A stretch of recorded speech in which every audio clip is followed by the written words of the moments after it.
Hola, sean bienvenidos y bienvenidas a esta clase de cálculo. En esta ocasión vamos a revisar el teorema de Weierstrass sobre los valores extremos. ¿Y qué rayos es esta cosa que llamamos teorema de Weierstrass? Antes de revisar esta cosa en detalles, primero voy a explicarte sobre la relevancia de resolver problemas de optimización. ¿Qué es un problema de optimización? Un problema de optimización es cualquier problema en donde tú vas a buscar el máximo o el mínimo de un cierto modelo, un modelo de la realidad o de cualquier cosa. Lo que importa es que va a encontrar el máximo o el mínimo.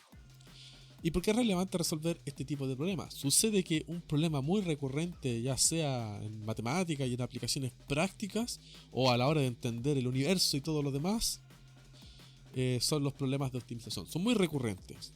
Por ejemplo, imagínate esta situación. Tú tienes un trocito de cartón y con este trozo de cartón quieres armar una caja.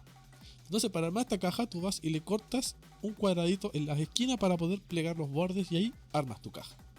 Entonces te puedes hacer la pregunta, ¿cuál es la caja más grande posible que puedes armar con ese trozo de cartón cortando esos cuadraditos? O sea, tú puedes cambiar el tamaño de los cuadraditos y ahí te va a quedar una caja de distinto tamaño. ¿Cuál es la caja más grande posible? Tienes dos alternativas para resolver este problema. La alternativa 1 es comprarte un montón de trozos de cartón, cortarlos de todas las maneras posibles que puedas, armar todas las cajas posibles y de ahí elegir la más grande. La otra alternativa es sacar las cuentas, aprender cálculo, hacer las cuentas y medir y listo, y cortar la caja y achuntarle a la primera. Obtener en el primer intento la mejor caja posible cuando se puede hacer con ese trozo de cartón. Y tú te puedes preguntar, bueno, ¿y para qué quiero armar cajitas? ¿De qué saco para armar cajitas? ¿Qué aplicaciones tiene esa cosa? Bueno, si tú vas al supermercado, por ejemplo, te vas a dar cuenta de que está todo envasado en cajas, pues. Está todo lleno de cajas. Y cualquier cosa que tenga que ver con envases, te conviene buscar el mejor envase posible. Entonces ahí tú vas a resolver un problema de optimización. Por ejemplo, las latas de conserva de pescado están hechas para almacenar un cierto volumen. Pero existen muchas formas distintas de almacenar el mismo volumen. Existen muchas latas posibles, unas más largas y otras más chatas, que encierran el mismo volumen. Pero el fabricante de latas va a preferir, en primera instancia, aquella lata que encerrando el mismo volumen ocupe la menor superficie posible. ¿Por qué debería optimizar la superficie para que sea mínima? Muy sencillo, porque esa superficie está hecha del material. Entonces, si tú logras ahorrar en material, ahorras plata. Y tú puedes decir, bueno, ¿qué tanta plata puedo ahorrar reduciendo una pequeña latita? Supongamos que ahorráis $1, pero estos desgraciados no te van a vender una lata. Estos tipos están vendiendo 1 chillón de latas todos los meses. Entonces tú juntáis, acumuláis esa cosa en el tiempo y ya empieza a sumar. Eso en cuanto a las aplicaciones prácticas. En cuanto a eso de que te ayuda a entender la realidad, por ejemplo, en física está la ley de Snell para la óptica. ¿Qué te dice la ley de Snell? La ley de Snell te habla sobre cómo se dobla un rayo de luz cuando pasa de un medio a otro, ¿cierto? De uno más denso a otro menos denso, según su índice de refracción.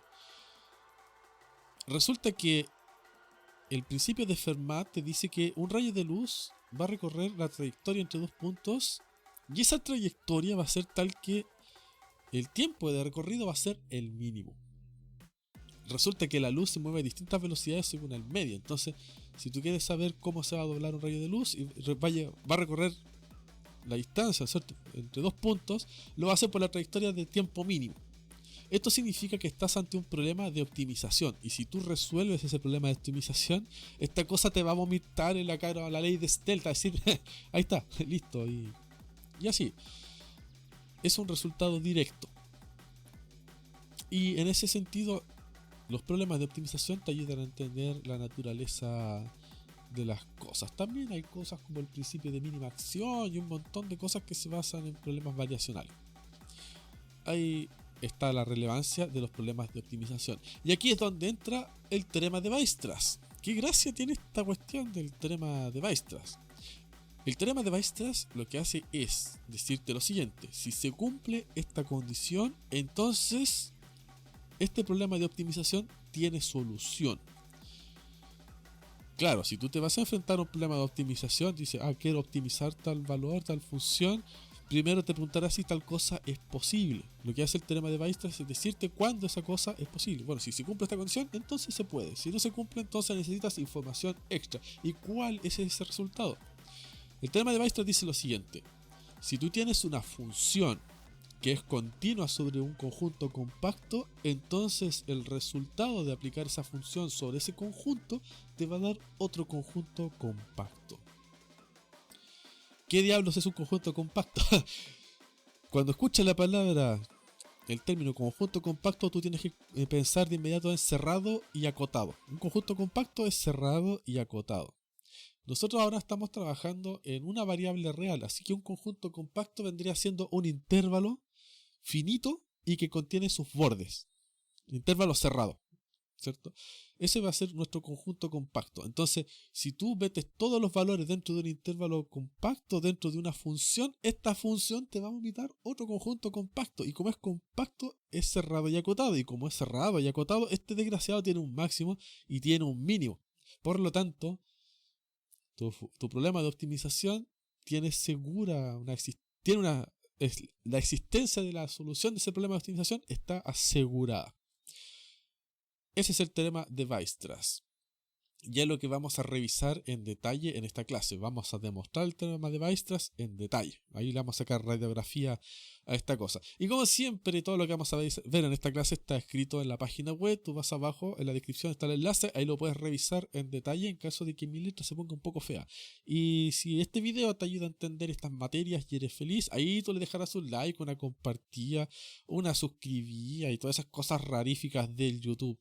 Y si por el contrario no entendí ni una cuestión, ahí tú me escribes tus comentarios, tus dudas y yo las contestaré y las resolveré para que toda esta cosa sea más llevadera y fácil de entender. Eso, ahora vamos a la pizarra a revisar estas cosas. Bien, ya te vendí la moto de por qué es relevante estudiar este teorema y por sus aplicaciones, así que ahora vamos a revisar su enunciado y su demostración. Esta cosa se llama teorema de Weierstrass. Escribe Weierstrass con doble S. Weierstrass para los amigos. Entonces, ¿qué dice este teorema? Este teorema se enuncia más o menos así. Toda función f, y esta función f va a ir de un conjunto compacto AB en R, porque nos da valores reales, continua. En ese conjunto en AB es acotada y tiene valores máximos y mínimos.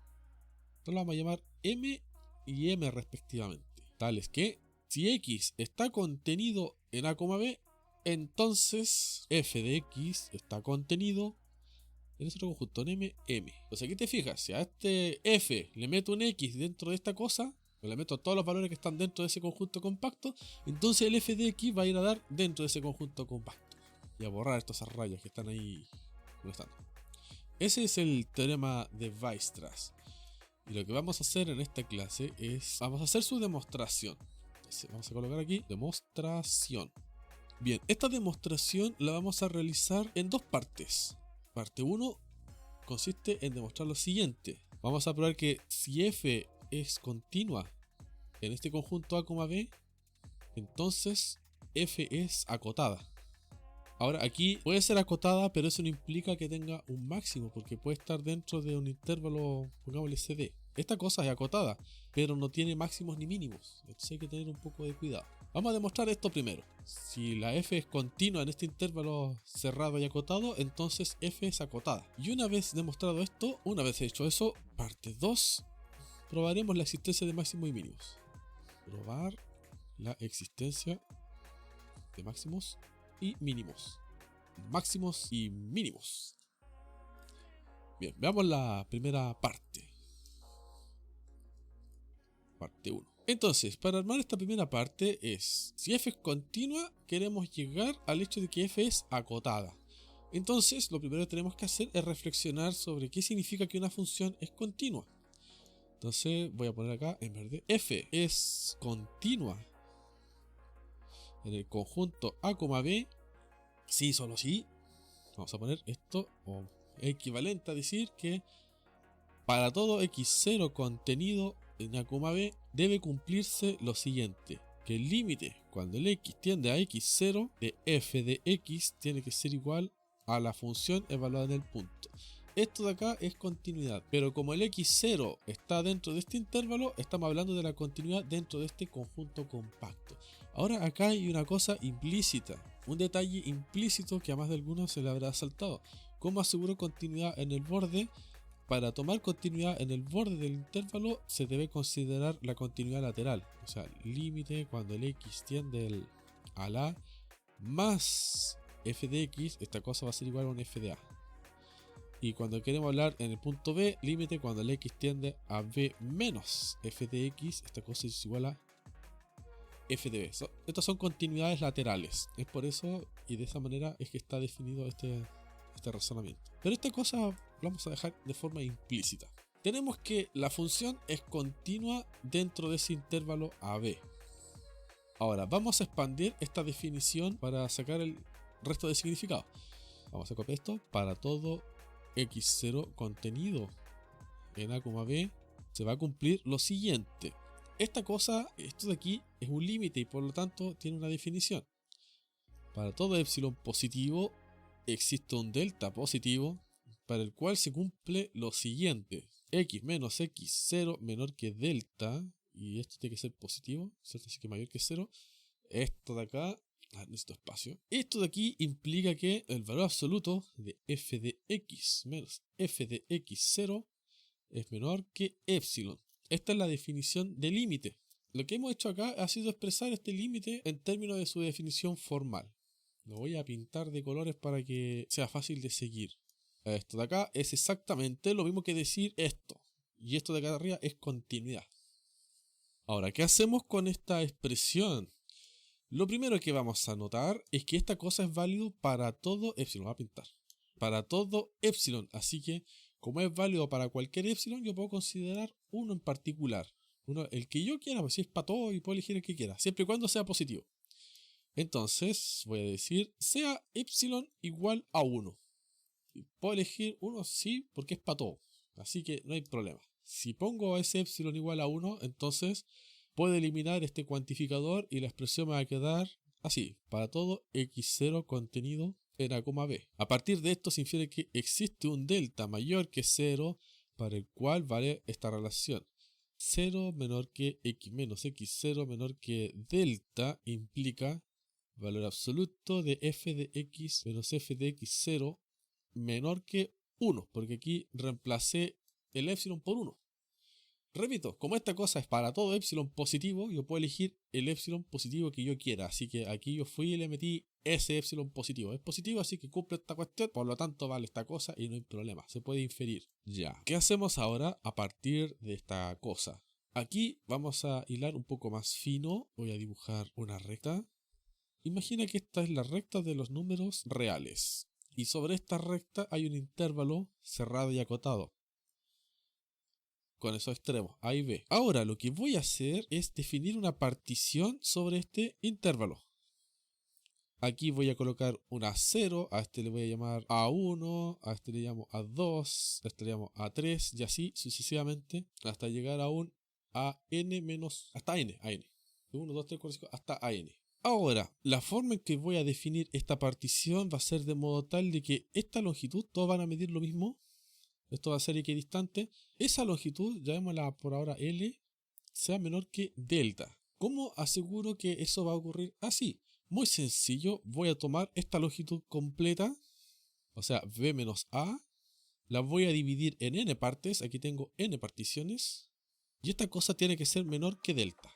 Entonces, haciendo eso, me aseguro de que tengo n trocitos de intervalos que cubren este compacto, de modo tal de que la longitud de cada uno de ellos es menor que delta. Y esto tiene relación con esto que aparece acá. Pronto vamos a ver cómo entra en juego ese detalle. Entonces, si hago eso, entonces puedo definir lo siguiente.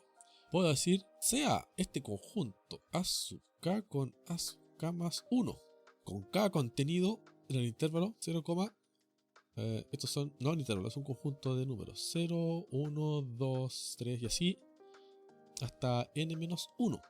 Entonces, como está basado en esto de acá, la longitud de este intervalo es menor que delta, porque está ocurriendo eso de aquí. Ese es el tamaño. tamaño de esta cosa. Entonces, o longitud, ¿no es cierto? Entonces, tenemos lo siguiente. Como este conjunto A sub k más 1 es subconjunto de A, B, y no solamente es subconjunto, sino que es una partición. Voy a poner aquí. Es una partición de A, B. ¿Qué significa que esta cosa sea una partición? Significa que si yo los uno todos, voy a obtener a este conjunto. Y la intersección de conjuntos de este estilo son siempre vacíos. Eso quiere decir que forme una partición. Ahora, como es una partición, estas cosas son subconjuntos de A, B. Por lo tanto, yo puedo decir lo siguiente. Para todos los xk contenido en estas cosas, A sub k, A sub k más 1, se va a cumplir que existe un delta positivo tal que si 0 menor que x menos xk menor que delta, entonces, bueno, básicamente esto mismo que está acá arriba. ¿Cierto? Esto mismo que está acá arriba. ¿Por qué esto mismo? Porque como esta cosa se cumple para todos los x0 metidos en AB, con mayor razón se va a cumplir para todos los xk contenido en A sub k, A sub k más 1. Donde aquí tengo que reemplazar esta cosa por xk y esta cosa lo reemplazo por xk. Porque este conjunto de acá es subconjunto de este. Entonces todos los elementos que están contenidos acá van a satisfacer las mismas propiedades. Entonces lo que hago es copiar esta misma cosa, pero cambiando los x0 por el xk que está contenido dentro de ese conjunto, y ya tenemos la siguiente expresión. Entonces la estoy copiando acá. Esto implica que f de x, lo escribo en blanco como sale acá, f de x menos f de xk es menor que 1. Ahora, como esta cosa tiene longitud menor que delta, entonces esto de acá queda asegurado. Asegura eso. Lo asegura. Entonces, como lo asegura, puedo aplicar un modus ponens y eliminar todo este tema de acá. Eso de aquí va a implicar que para todo xk contenido en A sub k, A sub k más 1, se va a cumplir que el valor absoluto de f de x menos f de xk es menor que 1. Y este tema de aquí, este asunto de acá, es lo mismo que decir que menos 1 es menor que f de x menos f de xk menor que 1. Y esto de acá implica que f de x es menor que 1 más f de xk. Y esta cosa es menor que f de x, valor absoluto de 1 más f de xk. Y esta cuestión por la desigualdad triangular es menor que, menor o igual, 1 más f de xk. Ahora, ¿qué hacemos con esta cuestión? Re sencillo. Lo que hacemos es tomar esto de acá, me lo voy a copiar, y me voy a tomar esto de aquí, y tomo esto de acá, y lo coloco aquí.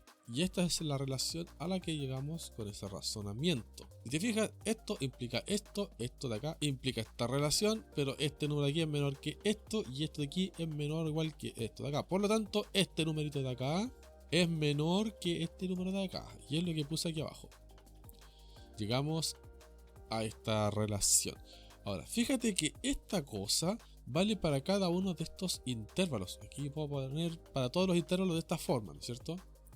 Entonces, yo puedo elegir el f de xk, que es el más grande para cada uno de estos estilos. Puedo definir un valor c igual al supremo de los f de xk. Esto lo voy a poner en valor absoluto, tal que k es igual a 0, 1, 2 y así hasta n-1. Si yo tomo el supremo, o sea, a esta cosa, el más grande de todos, entonces esta relación no se va a cumplir solamente para cada uno de estos en particular, sino que se va a cumplir para todos en general. Por lo tanto, yo voy a poder decir de que para todo x contenido en A, B, porque ahora estoy englobando a todos estos desgraciados, a todos los intervalos de esa forma, y como estos todos juntos forman una partición de A, B, ya lo estoy considerando completo, para todos los bichos que estén ahí, f de x va a ser menor que 1 más c, y esta cosa es equivalente a decir f de x es acotado, porque esta cosa es un número finito. Y ahí tenemos la primera parte de la demostración. Ahora que ya sabemos que la función va a ser acotada, ¿cómo probamos entonces que la cosa tiene un máximo? Voy a ir a otra parte de la pizarra para hacer eso. Voy a ir por acá. ¿Cómo demuestro que al f ahora tiene un máximo? Entonces ya demostramos que si f, que es una función de a, b en R, y f es continua en a, b, ya demostramos que si se cumple esto, entonces f es acotado. Solamente demostramos eso. Ahora tenemos que demostrar que esta función f tiene un máximo y también tiene un mínimo. Para hacer esa demostración vamos a utilizar el axioma del supremo. Falta poner aquí parte 2. Parte 2. Vamos a utilizar el axioma del supremo para demostrar esa cuestión. ¿Qué dice el axioma del supremo? Dice que si tenemos un conjunto H definido por f de x, tal que x está contenido en un conjunto compacto A, B, entonces H tiene un supremo. Tiene un supremo y un ínfimo.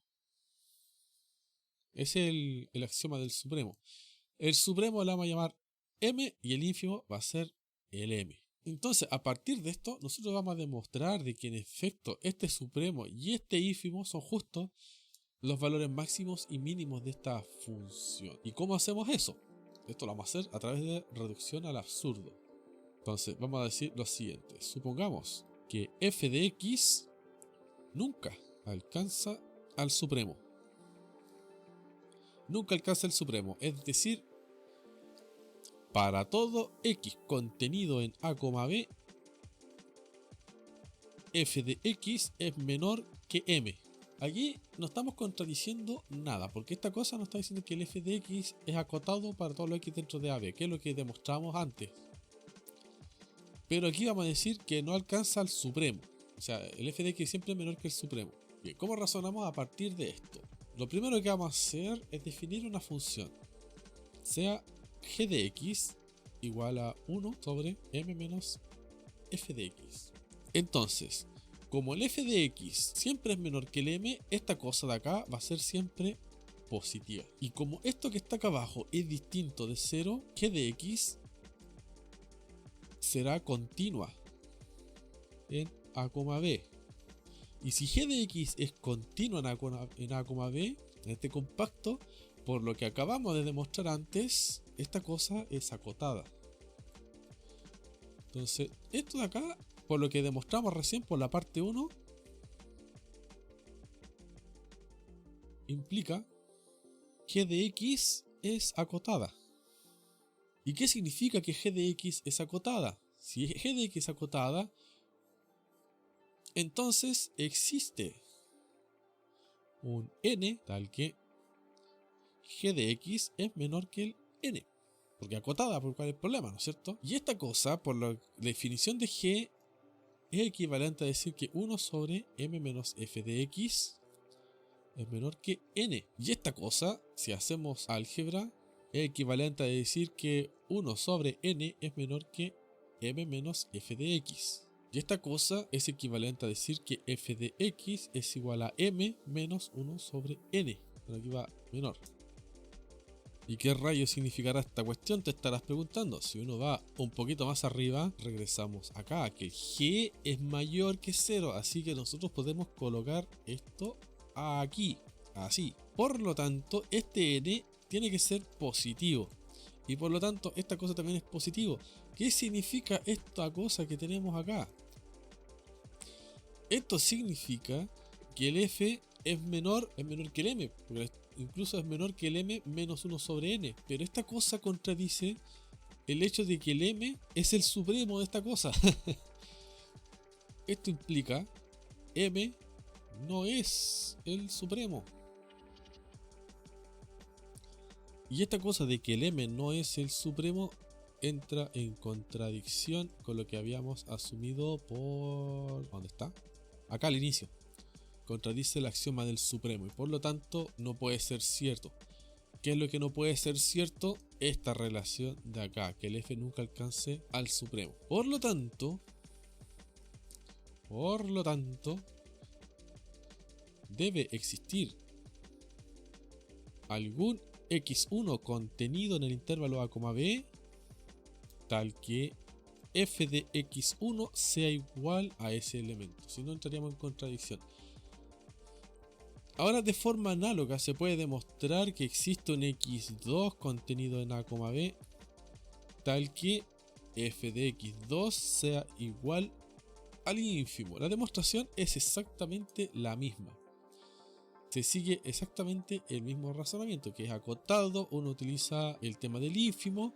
Dice, supongamos que el f nunca alcanza al ínfimo, entonces aquí se escribe f de x siempre mayor que el m, que el ínfimo. Define la función del mismo estilo, solamente que aquí la da vuelta y hace exactamente las mismas cuentas, va a llegar a exactamente la misma contradicción y por lo tanto va a inferir de que tiene que existir un x2 contenido en este intervalo tal que el f de x2 sea igual al ínfimo. Y por tanto queda probada la existencia de valores máximos y mínimos. Y ahí queda probado este teorema, el teorema de Weierstrass.